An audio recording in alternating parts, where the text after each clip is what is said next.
Hello hello ఎవరు? Sir Rapido sir. ఎక్కడున్నావమ్మా? Sir లొకేషన్లో ఉన్నాను సార్. వస్తున్నాను మా పక్కనే ఉన్నా.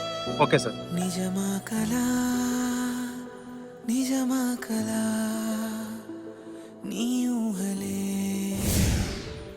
నా స్కూల్ ఫ్రెండ్ షాబాజ్ ర్యాపిడోలో వర్క్ చేస్తున్నానంటే ఏమనుకుంటాడో. సాగేదలా నీ పయనమే మార్నింగ్ నుంచి నైట్ వరకు చాలా కష్టపడతారు కదా మీరు. పికపింగ్ డ్రాపింగ్ ఎక్కువ ఉంటుంది కదా మీకు. నువ్వులు మా ఫ్రెండ్స్ ఉన్నారు, ఒకరు కష్టపడరాని కష్టపడరు, తాగికి తినేకి సరిపోతారు. వెలిగించిన వెలుగు ఇంత కష్టపడుతున్నావు కదా, మీ ఇంట్లో వాళ్ళు చాలా ప్రౌడ్గా ఫీల్ అవుతుంది. చేస్తాయిగా నేను నమ్మిన ఆశను నీ స్కూల్ ఫ్రెండ్స్ కూడా. మరి ఎప్పుడైనా నేను మద్దు? ప్రశ్నించావా